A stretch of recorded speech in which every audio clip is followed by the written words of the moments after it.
They have beaten the Padres 4-3, and they celebrate on their home turf as the Phillies are the 2022 NL champs. Hey there, podcast pals from WHYY and BillyPenn.com. It is Hittin season. I'm your host, John Stolnis from The Good Phight. You can follow me on Twitter at John Stolnis. And coming up on this episode of the podcast, conflicted feelings. The Phillies take 2 out of 3 from the Mets, a team that has had their number in recent years, and yet I don't feel satisfied. Sunday's win, one of the stranger wins, or I guess we should say Mets losses that you'll ever see. We'll talk about that, what it means, if anything, and we'll talk about the first 2 games of this series as well. A lot went down in this 3-game series against the Mets, as Phillies series against the Mets often do. And we'll also just get a little bit of an update on whether or not Bryce Harper is going to get back onto the field, and really as a way to get Kyle Schwarber off the field. All that stuff coming up here on this edition of Hittin Season. Joining me are my good friends Justin Klugh and Liz Roscher. Justin from Baseball Prospectus, The Dirty Inning, and Absolutely Hammered on the Hittin Season Patreon. Follow him on Twitter at Justin_Klugh. Justin, what's the word, pal? Well, I guess before we get started, I'll just say that I remember another baseball game that was very important to the Phillies, in which they loaded the bases and someone got hit by a pitch, and that started the rally that let them continue to play in the postseason. Yeah. So, I think there's a lot of stuff flying around, but when it happened that time, it was cool and heroic and memorable and legendary. So, you'll win. Sometimes you just win like that. The important thing is that you won. Yeah, and we'll get into that because that is a fair point. The Phillies have certainly lost their fair share of games by handing games over to their opponent this year. Liz Roscher from Yahoo Sports. Follow her on Twitter at Liz Roscher. Liz, we've seen that, haven't we? We certainly have. It was nice to be on the good end of it, especially against the Mets. Oh, God. I've said a number of times that I have 2 very close friends who are lifelong Mets fans, and we agreed yesterday when I saw them that, yes, Phillies fans and Mets fans are very much the same. And then they invited me to come with them, me and my husband to come with them to London next year when they play, and I said, I'm going to have to get back to you. I love them, but spending so much time with Mets fans in a baseball environment is soul-sucking in a way that I don't think it necessarily is with the Phillies. But you could just vlog it, Liz, and just do like a whole thing, I could vlog it. You think of the you content, won't catch Liz. me vlogging anything. The content. Hashtag everything. Everything's got a hashtag when you're doing it. If they're actually gonna go, we'll go. Yeah. And I'll use that to generate all the content anybody could want. They'll be sick of London content that they'll just throw me out. Here's Liz at Big Ben. Here's Liz at Parliament. Here's Liz at a pub. She's wearing her Phillies hat. Here's Liz doing a TikTok dance at Piccadilly Square. Here's me putting a Phillies hat on one of those guys with the big furry things on their heads. Yeah, the caterpillar things. Yeah, I know exactly what you're talking about. Yeah. Well, let's dive into this Phillies-Mets series here, and specifically the game here on Sunday. The Phillies, of course, for those of you who were paying attention, won this thing 7-6 on the most bizarre 8th inning you will ever see. The Phillies trailed 6-8 heading into the 8th. The Mets entering the 8th inning had a 91.6% chance of winning the game. That was the win expectancy. And then the Mets bullpen happened. And this, like I mentioned at the top, it was kind of unsatisfying, but Justin, you have a good take on it as well. You win the game, and sometimes you're going to be handed a victory. We saw against the Atlanta Braves in the final game of that series, Kyle Schwarber missing a line drive that, yes, the Phillies were down by a run at that point, but when you get the ghost runner on second base to start the inning, you felt pretty good about the Phillies at least tying that game and moving forward, but the Phillies just handed them 4 extra runs in the 10th inning of that game, and the Phillies defense has done that a couple of different times over these last couple of years. And so here in this 8th inning, you had the Mets Metsing, and the power of Mets Metsing clearly strong enough here in 2023 to overcome anything else, any self-sabotage you as a baseball team feels like you can do unto yourself. The Mets will hold your beer. They will outdo you. The power of Metsing knows no other. And I think that's the grand lesson to take from all of this, Liz, because to get the game tying and game winning runs to score on RBI hit by pitches, to score 4 runs in the 8th inning while going 0 for 4 with runners in scoring position and getting 1 hit. I've never seen anything like that before.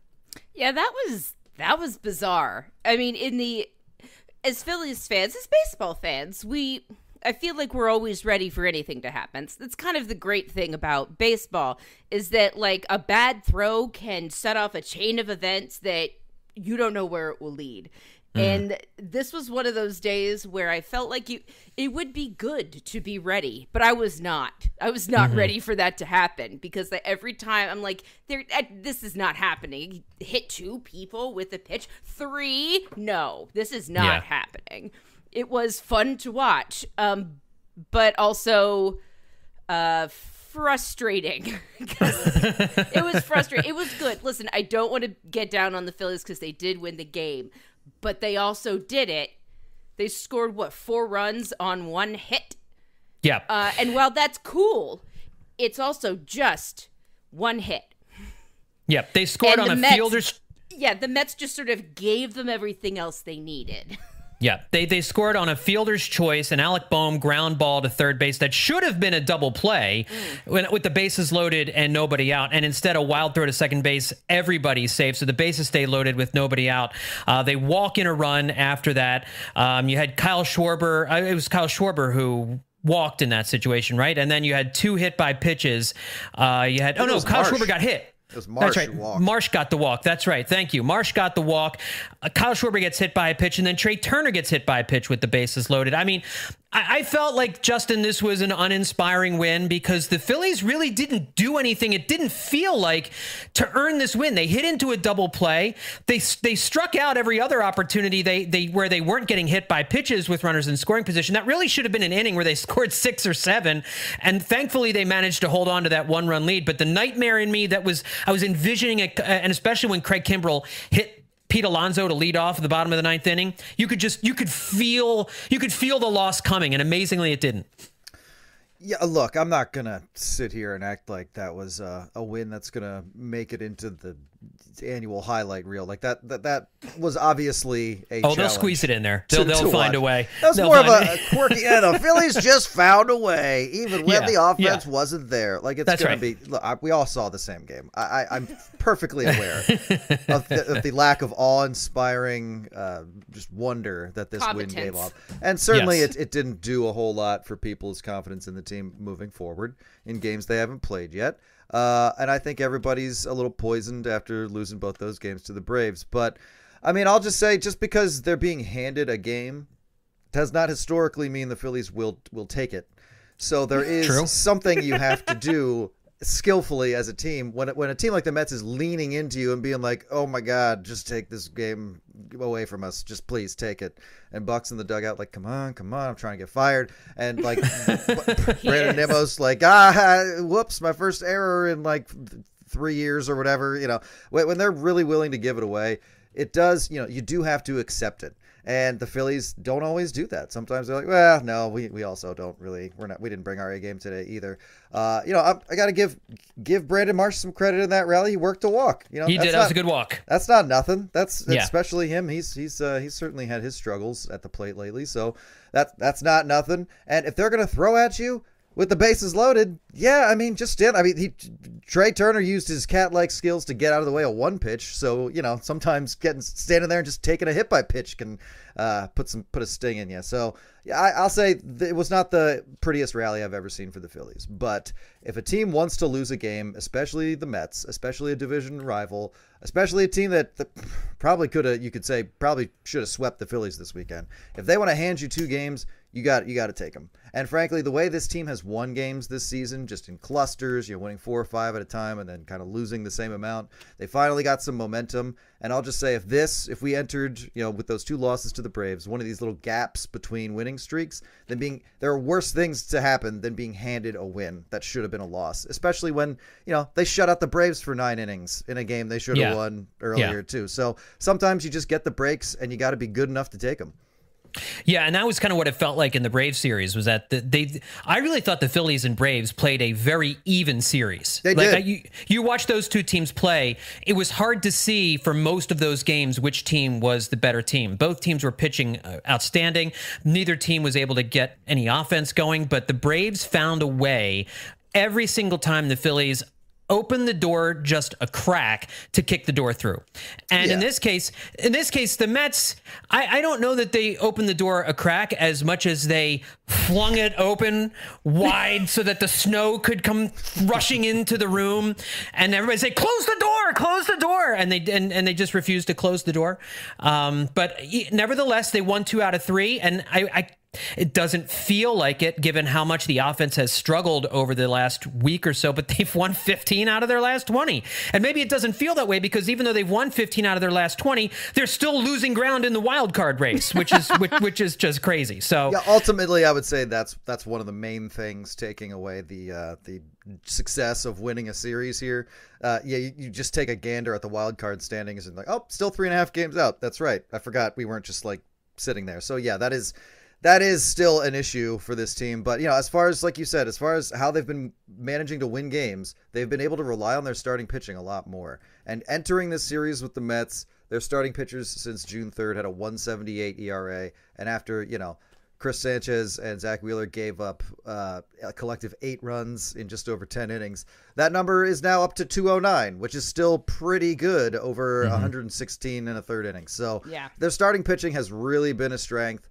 Even in these games where it wasn't perfect or it didn't look great, they still managed to put together a really good stretch here from June 3rd. I mean, again, I'm seeing what you guys are seeing, and I can't say I was very satisfied with the Phillies' effort in a couple of cases here. But again, if you're playing a team that's giving out even less effort, then you got to win that ball game, and they did. So, hey, another series win.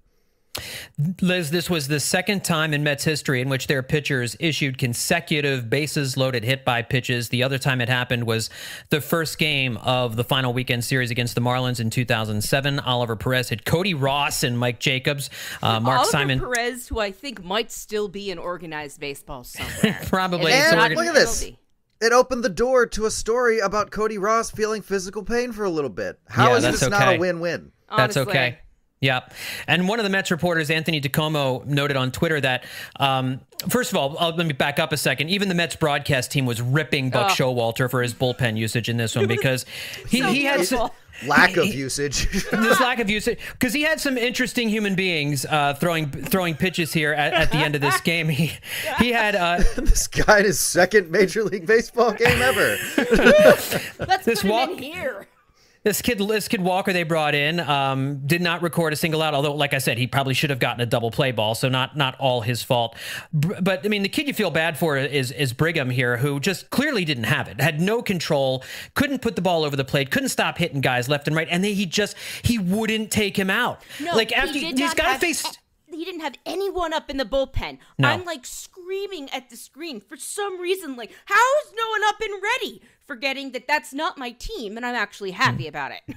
Yeah, no, it was definitely a reason to rejoice, and Mets fans are absolutely apoplectic about it for good reason, because Showalter was saying that Adam Ottavino wasn't available. One of his other top relievers wasn't available. David Robertson, he wanted to save David Robertson for the save situation in the 9th inning. Again, this is the Zach Britton thing all over again with Buck Showalter from the playoffs when he was with the Orioles.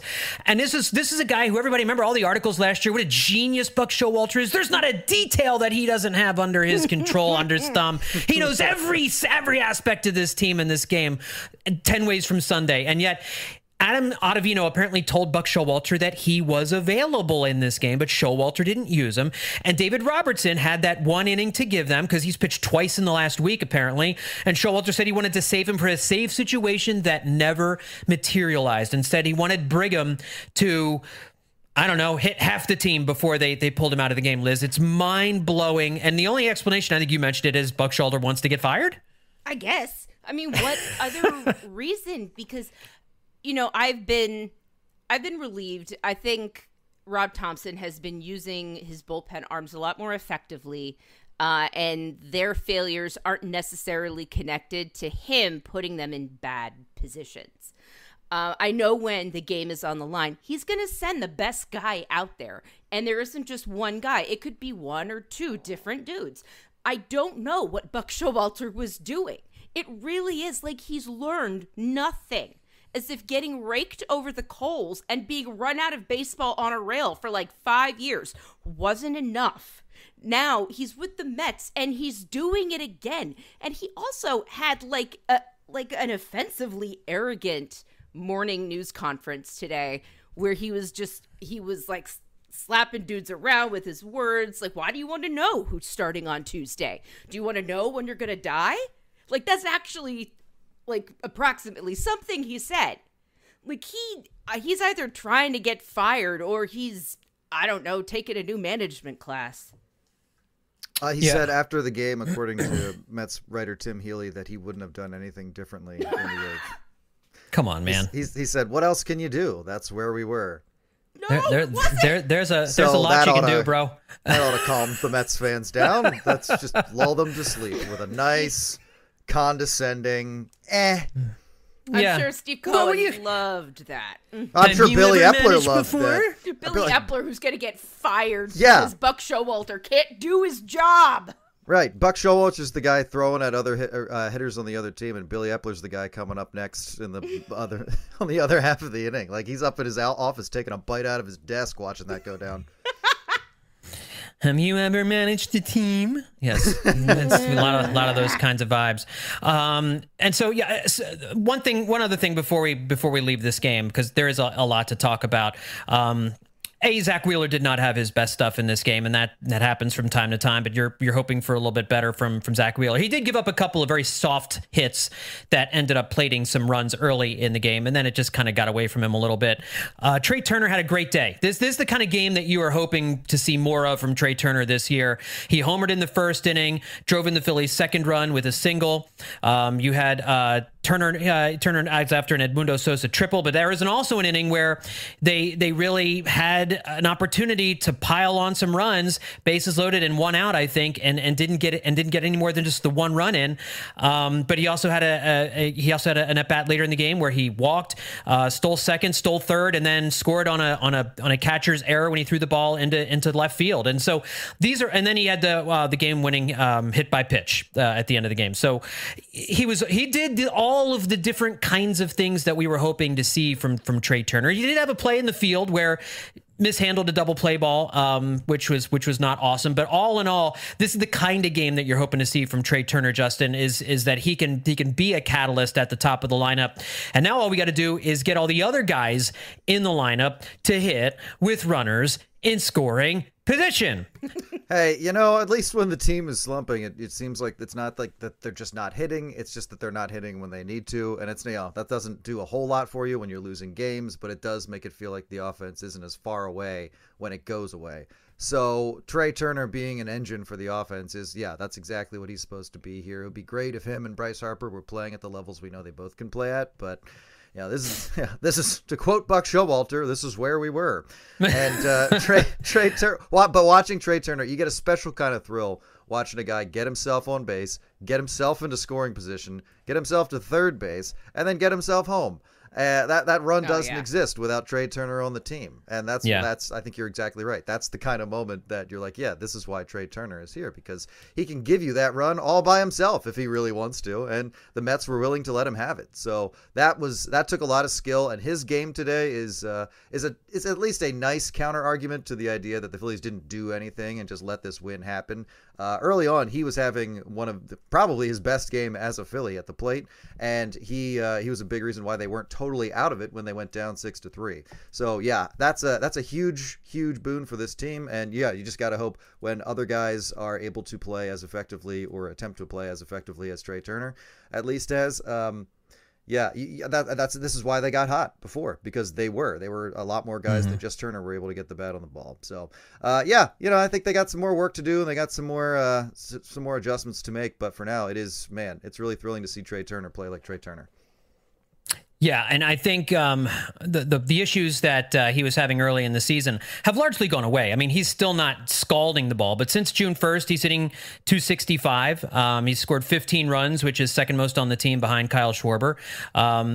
you're waiting for someone on the team to really get super hot and go on some kind of a team carrying run here. The Kyle Schwarber Jr.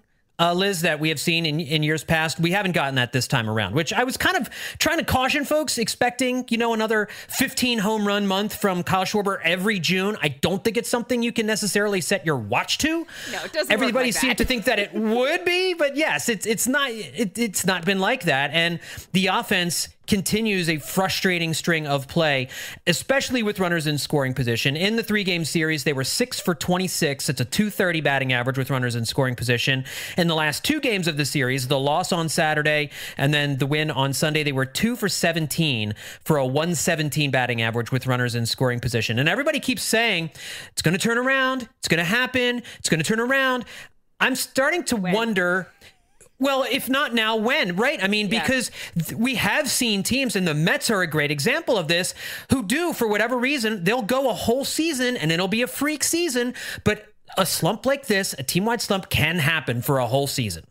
Yes, it can. And I don't want to think about that happening to the Phillies. Like, I remember in 2012, after there was such a big drop-off from 2011, just wasting so much time trying to prove that this is all going to fix itself. It's magic. They're not going to be this way the whole year. And if they are, they'll be great next year. Like, I don't want to lure myself into that trap again.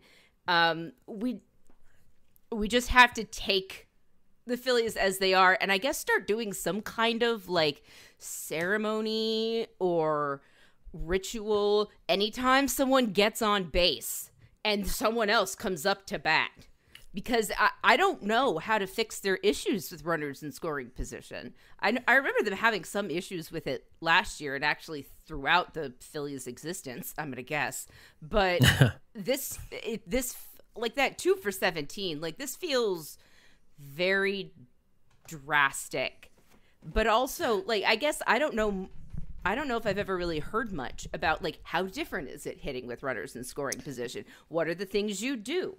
That's funny. What are the basics? I was like looking at weeks ago when we were going through this the first time, I was looking at like baseball manuals and baseball playing instruction and trying to read like Harvey Dorfman books just about like, what is the difference between hitting and hitting with runners and scoring? But what is something that could be wrong if you are hitting, but you are not hitting with runners in scoring position? And the general consensus was basically like, I just do it.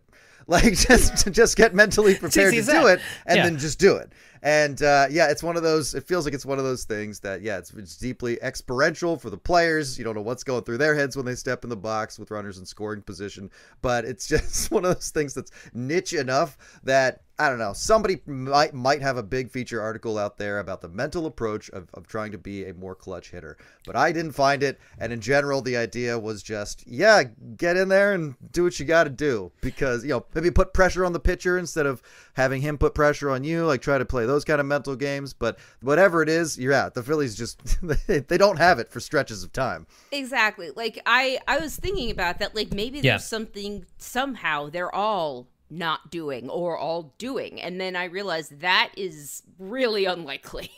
That's really unlikely for like 20 guys at the same time to just completely forget how to, the one thing that helps runners in scoring position actually come home and score. So I mean, I think it's a coincidence, but it's also now sort of spread to everyone. It was a coincidence, and now it's like a legitimate disease. Yeah, and I think, it's... Yet the mindset I would think that you would want to have going into that is when you've got runners in scoring position, the pressure should be on the pitcher. He's got to figure a way to get out of a jam, to get out of a mess. And with guys like JT Realmuto, who in his at-bats with runners in scoring position, and I think we've seen this, and this is why the Brandon Marsh walk was such a big deal, was because he is a guy who has traditionally chased out of the strike zone. JT Realmuto, with the bases loaded and 1 out early in the game, didn't swing at a single strike. Every pitch was out of the strike zone. It was all for breaking stuff that Carrasco was throwing him. And he wasn't even close to any of it, but he was almost like he was so over anxious to try and make something happen instead of trying to get the game to come to him. And we've seen that with Schwarber. We've seen that. It just seems like so many of these guys are in between pitches with runners in scoring position, or they don't know what to look for. They don't know how to get themselves ahead in the count. And when they do get a pitch to hit early in a count, a fastball or something, they foul it off or they hit it into the ground. I mean, Alec Bohm, I swear, I'm really starting to think that Alec Bohm has that's his first name, and that his last name is hits a bouncer. Because every time he's at the plate, all he does is bounce one into the ground. There's a bouncer from Bohm. So it's frustrating in that the pressure should be on the pitcher to have to try and wiggle out of a situation. And you as the hitter, you really should be the one in control. The pitcher has also had to adjust his windup. He's got to now pitch from the stretch. He's got to pitch differently than he would if there was nobody on base. And so I think that's been one of the greatest disparities between the Phillies and their opponents this year is the Phillies struggles offensively with runners in scoring position. And until this recent string of great pitching by the starting rotation, it was their ability to get guys out from the stretch with runners in scoring position and their failure to do so. And unfortunately, the offense has not picked up the slack there. And again, I don't really know what there is to say about that. I mean, it's guys like Real Muto, you're not going to send him to AAA to figure it out. It's frustrating. So I want to talk also about Bryce Harper here. Harper now 25 games in a row without a home run. And I haven't been that worried about it, Justin, because of the elbow thing. He was still coming back. He came back early. You just kind of figured the power will get there. He's still hitting the ball hard, still hitting a lot of line drives, still getting on base quite a bit. The batting average is okay. It's fine. The slugging percentage being under 300 for now, his last month essentially, is really kind of eye-opening. And if you look at the power numbers on the team, they really are. He's one of their few home run hitters, and he's not getting it out of the ballpark. And today was one of the first days I watched him hit, and I was like, can he get it out of the ballpark? Like he took a couple of swings where it looked like he got it, and he didn't. And I'm just wondering if there's something going on there physically coming back so early. Yeah, I was thinking if he knocks in a couple of runs here, it really will do a lot for the narrative that the Phillies let this win happen to them. Like, they didn't just score passively. It would be nice for him to knock in a couple runs here, and then you can give them a little more credit than that. I was like, boy, that'd be nice. And then right when I was thinking that, he did connect in a way that even his reaction to what he'd hit seemed to be good.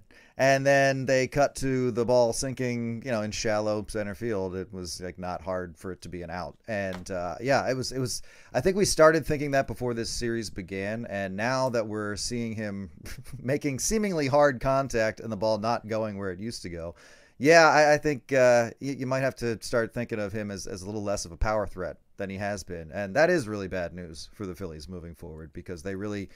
They really rested on him being a power threat when every other power threat in the lineup wasn't very powerful.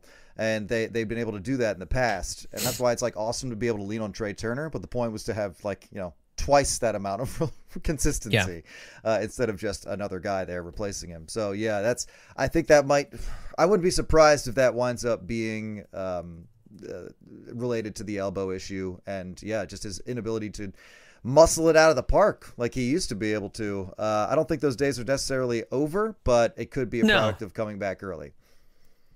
Yeah, Liz, it could be a this year thing. I don't necessarily think that Bryce Harper's power hitting days are over by any stretch of the imagination. I just, again, like with the whole offense, it could be this year where he's just not able to generate the kind of power that he once did. Yeah, that's sort of like the downside to having a guy who is mentally forcing himself back into the game. It's that, technically he's healed and he's fine to play, but there's a lot more that goes into rehab beyond just don't move this. It's he's doing more throwing now, which shows there's that, but that also relates to his hitting. If he can't throw, if he's just throwing now from 120 feet, there isn't as much strength in his arm as there was a year ago at this time.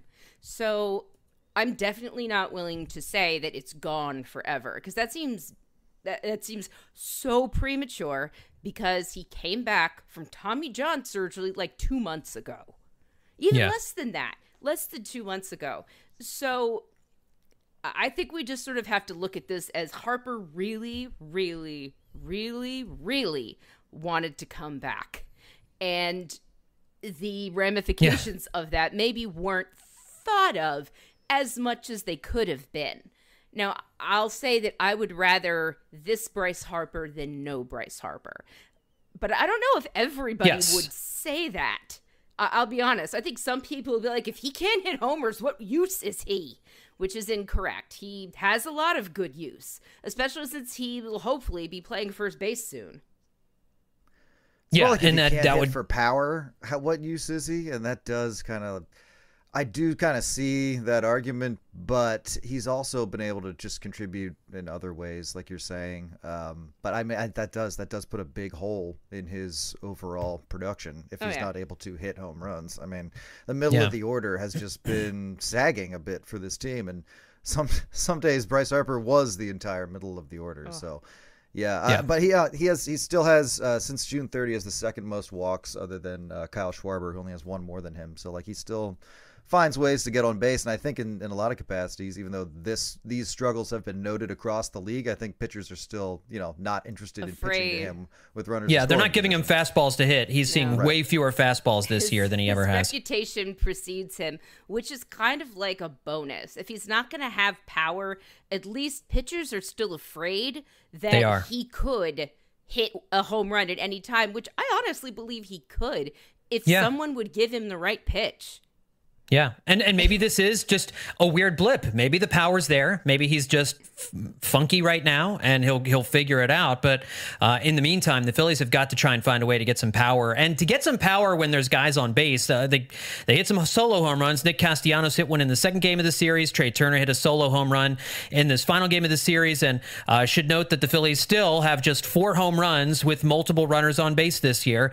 The only team with fewer is the Royals, who have 3 home runs with multiple runners on base. They're 22 and 55 on the season. Are the worst team in Major League Baseball. So. Right.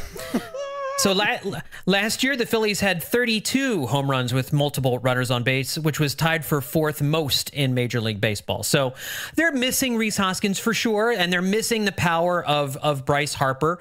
And, they're just not getting much power. Alec Boehm, we thought, was going to develop some power. That hasn't happened. Bryson Stott hasn't really developed power, although I think he's been an improved hitter this year. You can't be really upset with anything Bryson Stott is giving you. He almost hit one out today. And he did. He came real close. I feel like he did it in another game in this series, too. Yeah. He did. Yeah.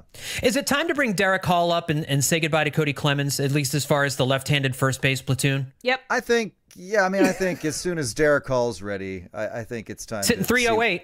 See what he can do. He's ready. I'm ready to say goodbye.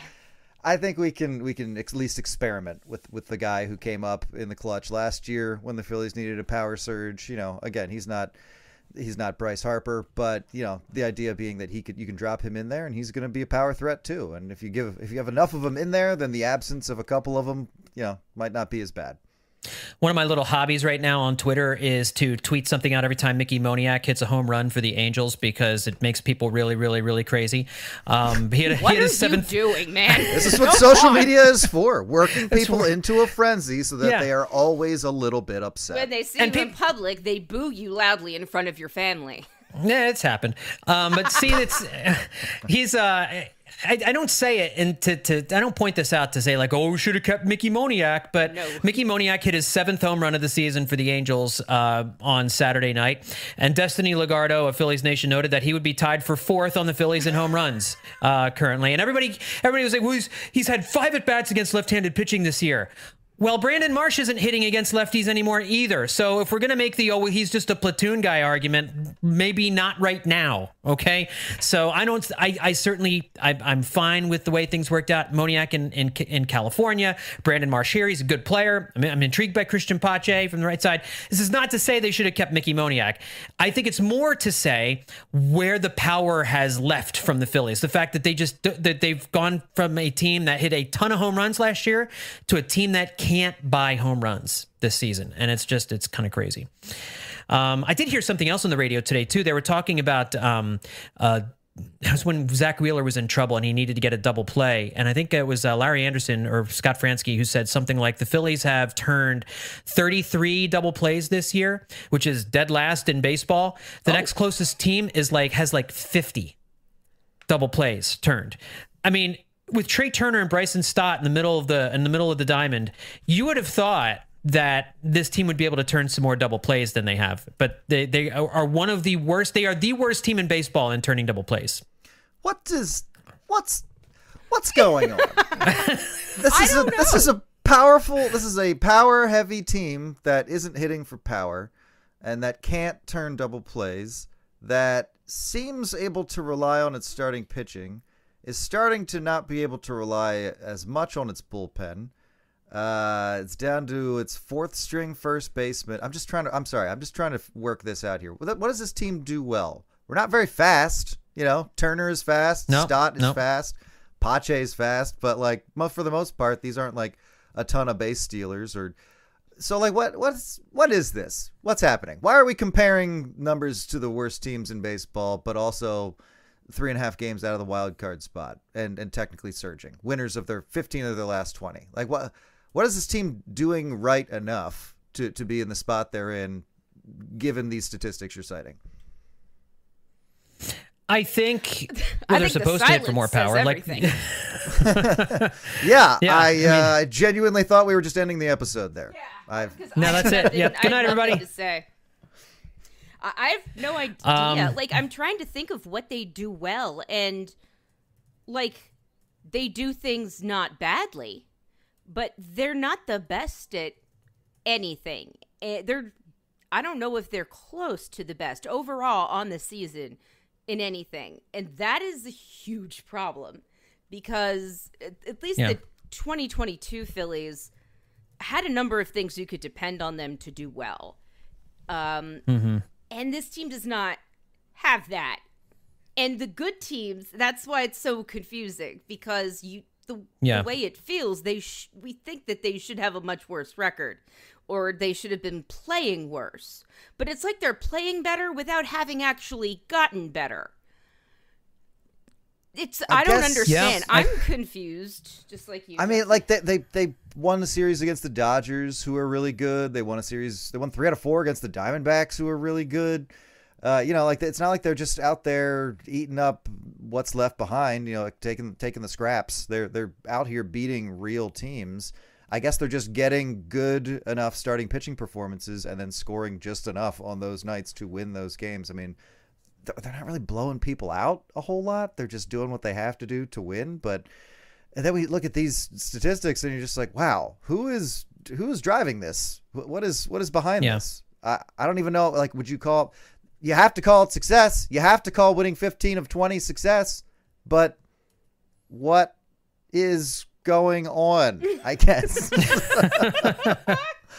Sorry, I wasn't this confused when the episode started. Why don't we just tell Bryce Harper we don't think he can hit a home run anymore? Maybe that'll help him. I feel he feels like the kind of guy who would respond to that. Yeah, I think very, very much so. My numbers were a little off on the double plays. The Phillies are last in baseball. Double plays finished of 42. The White Sox are next closest at 49. So it's not as bad. I don't know where they got that number on the radio earlier today, but it's still not good. They still have started. What is that? Double plays finished? What's the difference between double plays turned and double plays finished? That doesn't make any sense to me as far as a statistic, because the Phillies are at 33 double plays turned, which is tied for last with the Mariners and the A's. Again, 2 teams that are pretty bad. 42 double plays finished, which is also dead last. I don't know. Either way, they're not turning double plays. I don't know. I'm looking at Fangraphs, and these numbers don't mean anything to me. No. I'll talk slower so that way the fan base here the fans of Hittin season can really breathe all of this good stuff in that we're talking about. Let's talk about some of the other aspects of this. Confused as we are, everyone out there is just as confused as we are. No one is happy, no one's satisfied, and everyone just wants to know one fact: what does this team do well? And we still don't know. The All-Star break is in 3 weeks. I wanted to circle back to that because it's a good question for us to explore here. I mean, I think right now what they do well is get good starting pitching. They got good starting pitching from Taijuan Walker, who has turned his season around. He's throwing like 2 miles an hour faster in his last few starts than he was earlier. Again, this goes back to when he started doing shagging fly balls and doing infield work during his bullpen sessions. Apparently, he needed to activate the muscles in his legs by fielding grounders during his bullpen in order to get balance on the mound or whatever it is. But in the first start, yes, the Mets handed the Phillies a bunch of runs with some fielding miscues, and then Trey Turner hit a 2-run single to push the lead to 5-1, and kind of the Phillies were on their way. But Taijuan Walker was dominant in his start. Splitter working was on top of everything. We saw Aaron Nola have a good start against the Braves his last time out. Zach Wheeler getting a start on Sunday, kind of iffy, but he's been very good this year, and we saw that the stuff was still there. And Ranger Suarez is pitching like a co-ace right now. He's been on fire his last 5 or 6 starts. So that's what they're doing well right now. And they do still have really good back end of the bullpen arms. I mean, when Jose Alvarado gets in there, when Sir Anthony Dominguez is healthy, when Craig Kimbrell are in there, and most of the time Gregory Soto, they really do give you 4 good options. They've done fine. But the offense has been the problem with this team. It was the starting pitching early in the season. That's really turned it around here in July, whereas the offense, and there have been stretches the offense was good here in the month, but it's too up and down, and it's in a down cycle right now. I think if you're pointing at one thing the Phillies do well, you're right. It's not stealing bases. They're not really athletic. They don't play great defense. They're getting good starting pitching, and that's pretty much how they've won. What was it? What did I say? 15 out of 20? Yep. Yes. Okay. So, I have any other ideas? I mean, I'm looking at the numbers, and they do have, like, this is a confusing statistic. Oh, great. Their line drive percentage is the second highest in the National League at 21.3% of the time. They're hitting line drives, but they're second behind Colorado, which is like the worst team in the National League. Yeah. And the last place team, the team with the lowest line drive percentage in baseball, is Tampa Bay, who is the best team in baseball in some respects. So they have the second highest line drive percentage in the National League. That's what I got right now. They don't hit the ball hard. They don't hit the ball far. They don't hit a lot of home runs. They're actually decent at, they don't hit a ton of ground balls most of the time compared to the other teams. That surprised me. I saw that number today. I was looking it up, and I thought, this team hits the ball into the ground all the time. They got to be number 1 or 2 in ground ball percentage, and they're not. They're actually like 19th or 20th. Yeah, they're far back. And so, I don't know, with the line drives and them having like the being third in BABIP, maybe that is a sign that they are hitting line drives that just aren't dropping. And if they continue to do that, they will start dropping. So, I don't know, maybe that's a good sign because, their BABIP is also significantly high comparatively to other teams in baseball. See, but that would say that they're getting good luck on these line drives. Yeah, that worries me a lot. Oh, wow. Yeah. That's even crazier. Yeah. All right. A high batting average on balls in play means that an inordinate number of your line, or these balls right. in play it's are the other way. Are finding Correct. holes. Yeah. I think, wow. And the line drives, are they just hitting them directly at people? They must be. A lot of that. I think that's a lot of what's happening. And you don't hit home runs with line drives. That's the thing. When you're hitting line drives, that's great, but you got to hit a lot of them in order to pile up crooked numbers. Fly balls that you hit far are how you really manage, put up 3-4 runs in an inning without it having to take 6, 7, 8 base runners in order to do it. And their fly ball percentage of 37.1% is 17th in baseball coming into the game. And if you look at their home run per fly ball percentage, which again, when you're playing at Citizens Bank Park, this number should be very high. It's 20th, 11.1%. So they're not hitting fly balls very often. And when they do hit fly balls, less than, a lower number than league average are actually leaving the ballpark. So yeah, line drives are fine, but line drives are not going to leave the ballpark. In the 80s, you could hit line drives and it'd skid on that AstroTurf and you could run all day. And the fences were so much further back when line drives were really big. I think that's how we all grew up with baseball. Just hit line drives somewhere. Well, there's defense is too good now. And it's just, you gotta be able to hit the ball out of the ballpark. And I don't want this game to be only about home runs, but I think we're seeing right now how hard it is to score if you can't at least mix in a few more home runs than they are. They're tied for third in triples in all of baseball. And then they can't get the guy in from third. That's the problem. Yep. Oh, yeah. They have also scored almost 100 fewer runs than the Braves, even though they are tied for third in triples in all of baseball. God. Man, this team, that's going to be the overarching theme with this team. No matter what happens in the second half, this is just a confusing team. It's a confusing, nonsensical team that none of us can figure out. I don't know if we'll ever know what this team is. So I guess the question we can finish up on here is, can the Phillies make the playoffs playing with this formula? And by that, I mean, they've got really good starting pitching. They've got a pretty competent bullpen. There's a couple guys in there that, Jeff Hoffman, we were ripping him a couple nights ago. He came in, he looked phenomenal in the game on Sunday. That's what we've seen from him kind of off and on, but he's not a back end guy. He's a guy that you want to have in when you're down 3 runs and can get some guys out. So I think the bullpen is okay, but the offense being so up and down, can they get anywhere this way? Is the starting pitching more important than the offense? Which would you rather have be really good, the starting pitching or the offense? And that kind of tells you where we are in baseball right now. You mentioned at the beginning, Justin, that the Phillies are entering play on Monday, 3.5 games tied with the Brewers from the third wild card. San Francisco holds the third wild card. The Dodgers are tied with them, and the Marlins are 11 games over 500, which is mind-boggling. With the run differential of minus 15. It's just crazy. It's just crazy. But they have a better run differential than the Phillies do. So get hats off to them for that. Forget about the Phillies, whether they'll make the playoffs. I don't want to answer that question right now. But looking at some of these other teams, look at the Padres and the Mets. The Padres are 7 games out of the third wild card right now. And the Mets are 8.5 games out of the third wild card right now. Liz, are their seasons done? Are they toast? Oh, no. No. I mean, we saw the Mets last year over the course of a month and a half, lose like a massive lead in the NL East that they eventually gave up to the Braves. And then both teams got eliminated anyway.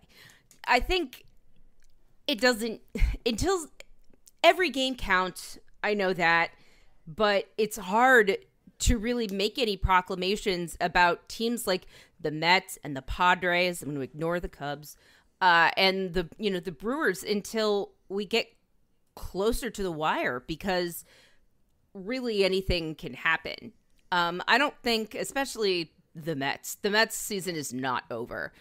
What's happening now, it will stop happening to them. They will. I'm confident that they'll resurge and continue to be just absolutely annoying for the rest of the season. I'm never going to count them out. I know better than that. I don't really know about the Padres. I haven't watched them close enough to know what exactly is going on there.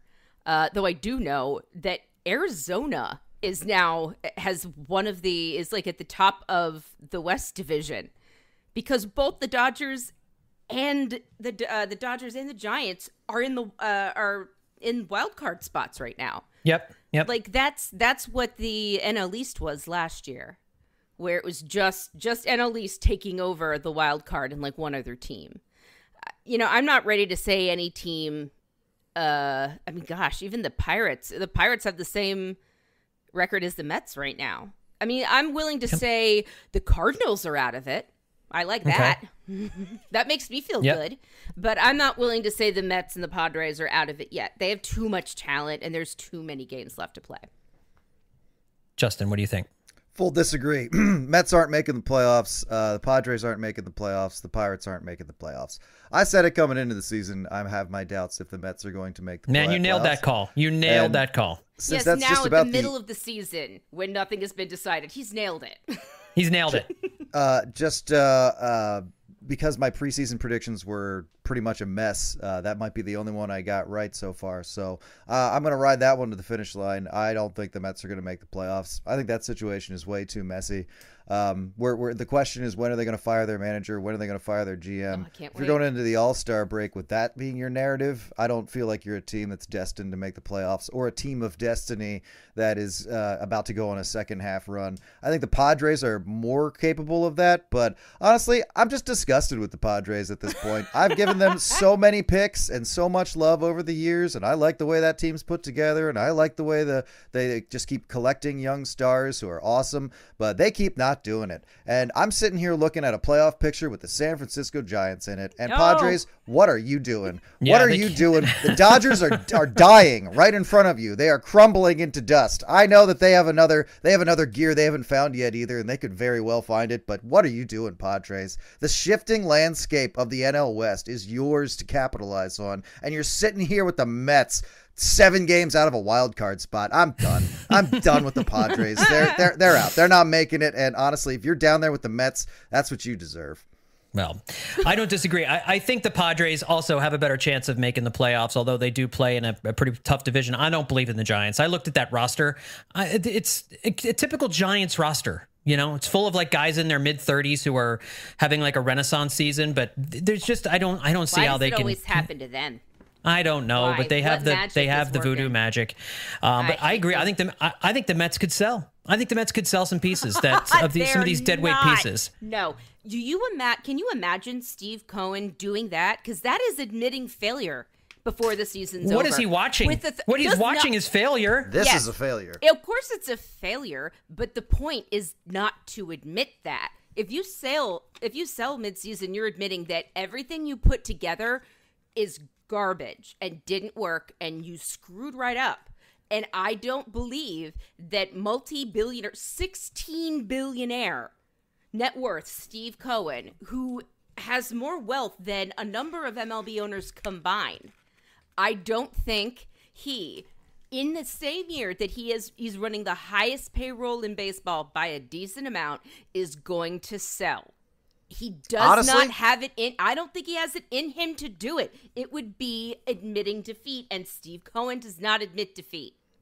Honestly, I think I'll agree with that, but I don't think it means the Mets make the playoffs either. Oh no, I'm not saying that. I want to see what he does at the trade deadline now, because what if they're just buyers? What if they're just like they ignoring the wild card picture? Let's buy more stuff. That's buy more what stuff. I'm thinking. Yeah, that'll be great because it's not going to fix the team. He's got money, and the only way to fix things when you started with money is to throw more money into it. We're Phillies fans. We have been here the last few years. We understand the way this works. Fortunately for us, it actually worked out a little bit last year. But the Mets are not in that place. So I think there's a chance maybe they don't sell, but I think there's a chance that they maybe do a little bit of both and that they try to do some addition by subtraction. I don't think they make a big splash at the trade deadline. And I think that there are some guys that they would move. And I think if you're Steve Cohen, you can frame it like, hey, things didn't work out. Things aren't working out this year. We're going to retool for next year, and we're going to be contenders again next year because we're going to spend. But the roster isn't working the way we thought it would. I think if you're Steve Cohen, you can sell a sale without necessarily looking like you are a failure. You can kind of make, and certainly that maybe even, a firing of the manager or the general manager goes along with those kinds of things too. And just say, this isn't on me, this is the manager, and we're going to sell some pieces. Exactly. I can see that. Yeah. I can see the announcement that the GM and manager are gone coming on like Mets stationery from Steve Cohen's account that gets pinned to the account that's just like, this is not what we wanted, and we imagine the season's going to, we've decided a different voice in the clubhouse is needed. Like, yeah, I can totally see that happening. All those using all that fun vocabulary the publicist gives him to say this was a failure without saying this was a failure. I'm eager to see what happens. Yeah, me too, because it certainly is, this is a great team to eat popcorn and watch unless you root for them. And, Mets fans, people wonder, you ever get tired of dunking on Mets fans and watching the Mets lose? The answer, friends, is no. It never gets old. You know that it could happen to you, and you know that if it were to happen to Phillies fans, Mets fans would be just as gleeful in watching our pain and suffering as well. And for the Mets fans that we know personally, obviously, we don't want you to suffer. But at the same time, we generally speaking want the Mets and the Mets world to suffer a little bit, to not have good things. But I like my friends, but they're not listening, and I'm fine if they suffer in baseball. I love them dearly. They were both in my wedding, but no, it's fine. They like the Mets, and defend the Mets to my face all the time. I had to buy, there was a baby shower for one of my friends this weekend. I had to buy a piece of baby Mets gear to give to this child. Oh. And it was gross. And so I'm fine with them suffering. I was forced. Yeah. They'd certainly be enjoying it if we were suffering. Oh, yeah. More. Yeah. And now the good news is, Liz, you'll get email notifications from MLB Shop, wherever you got it from, saying, would you be interested in this product? And it'll be some kind of thing with Mr. Met on it. And you'll get these generally, every few weeks or so. And you can have that. You look forward to that. Yeah, we recently unclogged a public toilet in Queens and found all these Mets bibs. They're now on sale in the MLB Shop. Yeah, all I need are emails with baby crap in them right now. That's all I need. All right, well, let's wrap up this episode of the podcast. And again, it's good to have won 2 out of 3 against the Mets. It's not satisfying in any way, shape, or form. The only thing that's satisfying is how the Mets blew it and what Keith Hernandez really is going through right now. That's the only reason why I think we're feeling some sense of chipperness on this podcast, because I was ready to come on and just rip some fire if they'd lost that game, but thankfully they won, and so they now have an off day on Monday, and the Phillies come back into play on Tuesday, and they'll start up a series against the Chicago Cubs in Chicago at Wrigley Field, a place where they got swept last year, and that's the site of after that series at the end of the year last year, where I won my epic rant about blowing up the team. So let's see if they can do a little better this week in Chicago. Any final thoughts, Justin, before we wrap up? Yeah, I mean, you touched on it briefly, but this team's schedule leading up to the All-Star break is there's a lot of variety to it, let's just say. The Cubs are a beatable team, but now you're going to Wrigley to play them, which, as you just said, doesn't bring back any great recent memories. But then they get to play the Nationals at home for 3 games, and then, Diesel, aka Shaq, is going to have a concert after the first or second game of the series. So that should get the energy going back in the park again. Yeah, and then they get to go to Florida and play the Rays and the Marlins. Great. 2 teams that have been better than them all year long, significantly. So yeah, it could be interesting. A lot of tests, a lot of different degrees of tests here, but I do think this team has the gall to beat the Cubs at home. But yeah, it's going to be an interesting week. It's going to be a lot of fingernail chewing, I think, in the Delaware Valley. I agree. The Phillies did play better on the road in their last road trip, and so going out to Arizona and Oakland, and hopefully they can find their hitting shoes in Chicago. Liz, final thoughts from you? Well, we spoke about some former Phillies today, and I'm going to talk for a moment about another one. Orioles starting pitcher Kyle Gibson. He had a lovely write-up in the Baltimore Banner, which is our local nonprofit newspaper here in Baltimore. It starts with a tale about how his first child was born, Hittin. She was born premature, and then it goes into a lovely thing about how him and his wife manage. They have 4 kids now. How him and his wife manage actually sharing duties as parents, which I get the feeling that it's incredibly tough to do for baseball players during the season, especially since the Gibsons live in St. Louis and they really don't want to disturb their kids' schooling that much.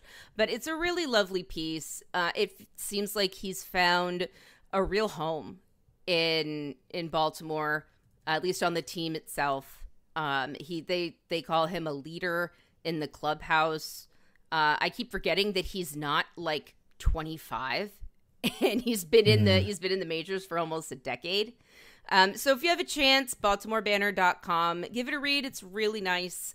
You could just sort of see how a former Philly who made a big difference last year is getting used to life on his new team. Yeah, Kyle Gibson really helped them in the first half of the season when he pitched so well, and he got a National League ring out of it, so that's kind of cool. And, we heard the Nick Castellanos story from last year as he told it over and over again this year about how he really just did struggle with balancing home life and being on the field and playing in a new city. And there's all these things that get factored into whether or not a player plays well. And so much of it, we talk about their swing and, can Kevin Long fix these guys, or why can't Caleb Cottom get this guy to throw strikes? And a lot of times it's, these guys have lives off the field, and it's important to remember that as well. And so definitely check out that story about Kyle Gibson, former Phil and former National League champion, now playing with the Baltimore Orioles. All right, everybody, look, that's going to do it for this edition of Hittin' Season. And folks, want to make sure that you are checking out BillyPenn.com. That's the site that gives you all the Philly news, and we've got a Hittin' Season landing page there, BillyPenn.com/Hittin' Season. And you are also going to want to make sure to check out the Hittin' Season Patreon. That's where you can find the Dirty Inning now. All episodes of the Dirty Inning are there, as well as Absolutely Hammered and a bunch of other fun extra podcasts that we do, movie reviews that Justin and Liz do, as well as some other things. So make sure to go to patreon.com/Hittin' Season and become a Patreon member of Hittin' Season. Thanks, everybody, for tuning in. We'll talk to you next time here on Hittin' Season.